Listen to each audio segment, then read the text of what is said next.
Hey guys, this is Starry from StarrySky Gaming, and welcome to this Gadget DPS Weapon Mastery Melee Loadout and Build video. Okay, so what I'm going to do is I'm going to show you the PowerPoints, the loadout, the Weapon Mastery skill point build, and then I'm going to go through the rotation afterwards. Okay, so let's get started and go to the traps tree. Now I have PowerPoints in Taser Pool, Fear Gas, Defib, Gauze Grenade, Bunker Buster, Cryofoam, and Cryofield. In the tricks tree, I have Sticky Bomb, Holographic Decoy, Intimidation, Suppressor Turret, Photon Blast. And the iconics, Tactical Genius, Weapons Expert, and a PowerPoint left over, so since this is melee, I went for Powerful Resistance, just for extra 100 HP. Okay, so for the loadout itself, from left to right I have Gauze Grenade, Cryofield, Intimidation, Fear Gas, Photon Blast, and our supercharged Bunker Buster. This is our primary power interaction skill. This electrifies everything, plus it does damage, well, it's a lot of instant damage.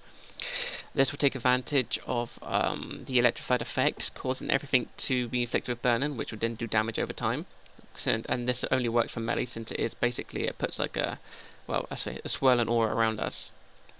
Intimidation, this just gives us might ticks on anything we're doing with like powers or weapon attacks, so it's a very good skill to have.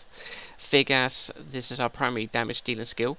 This is going to do instant damage on anything, well, on anything in general in front of us, plus anything that's electrified will have a burning effect applied to it, which will cause damage over time, and also makes them explode, dealing more damage. Okay, so with Photon Blast as well, this skill is absolutely insane how much damage it does. Now I'm only mainly going to use this for, adds with a lot of HP, or single target bosses. And then Bunker Buster, what can we say about it? It's just a high damage dealing supercharge. Okay, so the weapon mastery I am using for this, is the one-handed. Now personally for melee I think the one-handed is simply the best. The 2-tap hold spin chop into dual flurry is just completely all AoE, and it just hits really, really hard. Okay, so anyway, so I have done my skill points. So so we need to spend 20 skill points in total to unlock this one, but we also need to include the attacks listed in the weapon master itself, so air launch, spin chop, flip slash, and focus blast. So pretty much 5 down the middle, and then obviously get your criticals. Now I am putting skill points in dominance for, and the reason why I'm doing that is because when it comes to like solo and duo content, it will allow me to crowd control ads. Even in DPS role, I'll be able to stun them, root them, knock them around, all that kind of stuff. It just means that, you know, instead of them like lunging me, putting me on the floor, knocking me down, all this kind of stuff, it means I can do that to them and then kill them.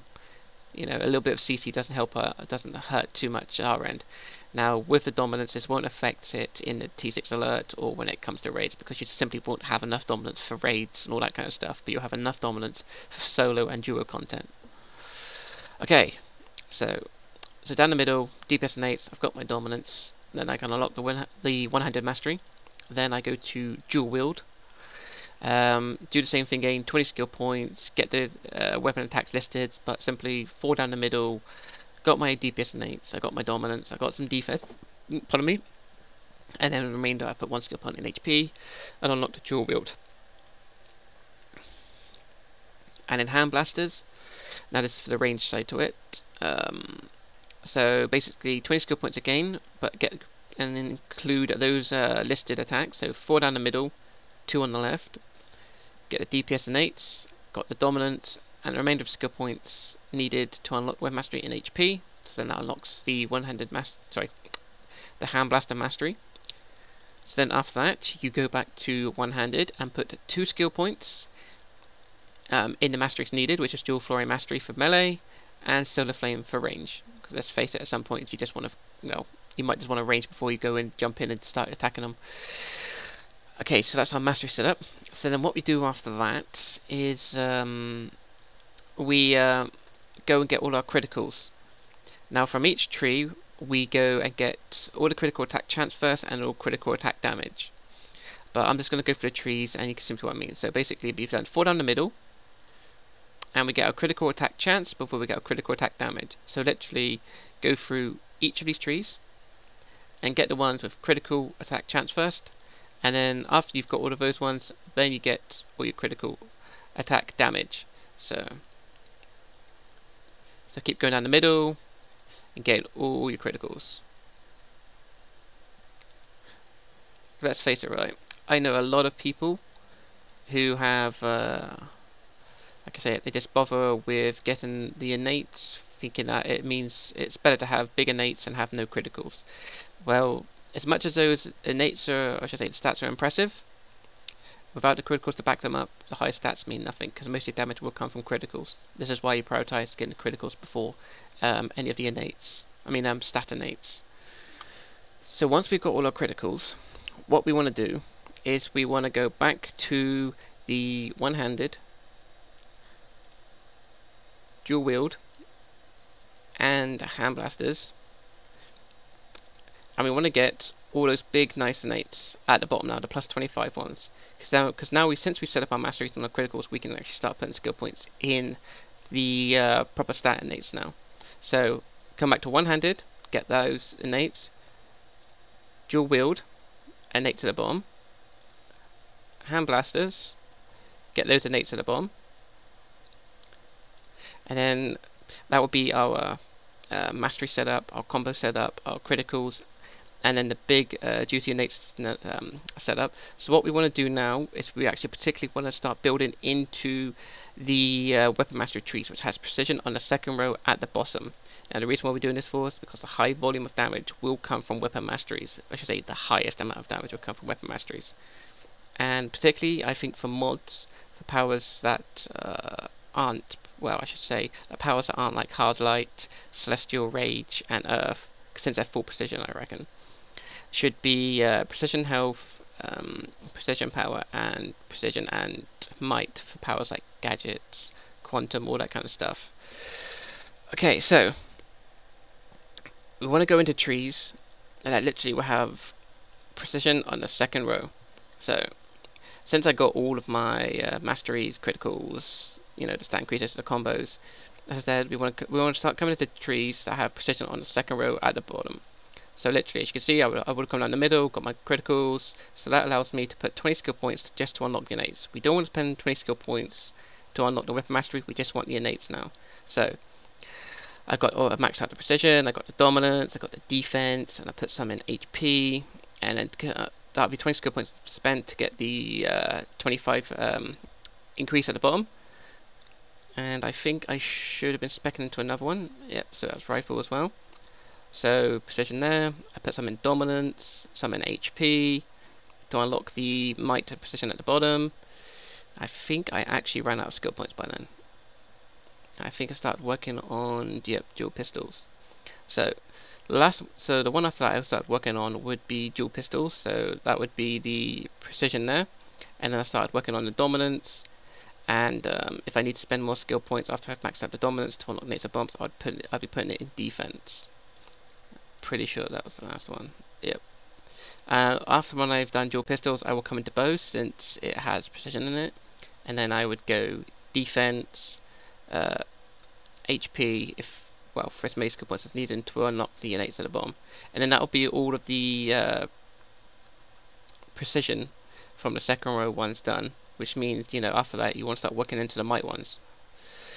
So, but remember, when you're building into these trees, once you've got like 20 skill points spent to unlock the innates at the bottom, please remember to put skill points in those ones, because you don't want to build into these trees and forget to put skill points in them. But also, remember before you start doing your skill points, before you start doing any of your build, remember to go to your movement and put a skill point in, because let's face it, you don't want to do all your skill points, put all of them in, and then you realise you haven't gone and put your skill point in your movement. It's very frustrating. Okay, so let's get to the rotation. Now the rotation is nice and simple. There's not really much to it. It does good damage, and but the one thing since I have, I should say, a nice volume of dominance, my sparring targets are literally going to go flying around the place because I have more than enough dominance to send it flying. But literally, the weapon mastery I'm using is literally, as I said, two tap hold into another hold, which is spin chop into dual flurry. And so first of all, we want to set up a power interaction, and then we want to get cryo field going to set up the dots. So literally, it's going to be Gauze Grenade, cryo field clips of intimidation, weapon mastery, straight into fear gas, and then we clip fear gas. As I said, it's a simple rotation, it's not difficult, but it does a lot of damage, and it's quick. Now we're only going to be using Photon Blast when it comes to like adds with a lot of HP, which we're going to burst down all bosses for single target. Okay, so simply, my loadout keeps disappearing. So literally, it's Gauze Grenade, cryo field clips of intimidation, weapon mastery, straight into fear gas, and then press jump once to clip it. Now they did make fear gas, I should say unclippable, like this. You may activate fear gas, and if you keep pressing jump, it won't do anything until it's meant to have its delay. I think my sparring target's lost its marbles, but the way to clip fear gas is literally press fear gas and then press your jump button once. So fear gas jump, and for some reason it clips it and your character does not move. But remember, only press it once. Now I'm not too sure if it does it on the PS, but this is how you can clip it on the PC. So it should be the same thing for on the PS as well. Okay, so let's kind of put the whole rotation together and see if we can keep it going for a bit. Hopefully. So Gauze Grenade, cryo field clips of intimidation, weapon mastery, fear gas clip, another Gauze Grenade, weapon mastery, fear gas clip. And that was me completely messing it up, but you get the idea anyway. Let's get some power going. Right, so Gauze Grenade, cryo field intimidation, weapon mastery, fear gas clip, Gauze Grenade again, weapon mastery, fear gas clip, and we keep doing the Gauze Grenade, weapon mastery, fear gas clip all the time while the cryo field and intimidation are on cooldown, and then we simply just repeat the same thing over again. Once cryo field and intimidation is off cooldown, we just simply go Gauze Grenade, cryo field intimidation, weapon mastery again, straight into fear gas, and then we just keep repeating that over and over again. As you can see, it does a lot of darts, and it will do a lot of instant damage thanks to the weapon mastery critical bonus, and just simply Gauze Grenade and fear gas being AoE. Okay, so that's said anyway. Literally, when it comes to single target fall, right, we don't want to be, well, you can set up a dots if we really want to, but I really wouldn't worry about doing fear gas too much, because the I should say the animation of the dot runs out pretty quickly. So literally, when it comes to single target, if you really want to, you can go like Gauze Grenade, cryo field clips of intimidation, and then we just do weapon mastery. And we simply just keep repeating Photon Blast. If a sparring target will hurry up and actually get out of the damn encasement. So let's not do the encasement. So literally, when it comes to single target, right, as I said, set up your dots, and then go Weapon Mastery into Photon Blast. As you can see, the damage coming from Photon Blast, this is crazy. Just for one... God. Just from one power alone, we've probably hit over 5k with just with one Photon Blast movement. So Weapon Mastery into Photon Blast is pretty seriously a lot of damage. And you also remember we're going to have a dot setup as well. Come on, sparring target, give me some power quickly. Thank you. So cool, we've got a dot set up, and then we go into Weapon Mastery. And this is literally what we're doing on a single target. Nice. So that's literally, we have it for the melee loadout. Now, I will be doing a ranged loadout at some point if people want one. Let me know what you think of this loadout, guys. Go try it for yourself. Let me know how you get on with it. And as always, I appreciate the time you take to watch my videos. So, until next time, guys, I'll see you then.